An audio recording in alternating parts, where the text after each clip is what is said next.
We're going to need turmeric, cumin, coconut milk, 1 chicken breast, 1 medium sweet potato. I've got some green peas here, chili, chicken stock, salt and pepper. Peel your sweet potato.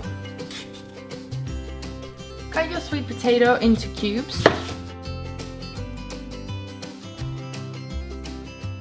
Cut your chicken into cubes. Spray your pan with some cooking oil, or you can use olive oil.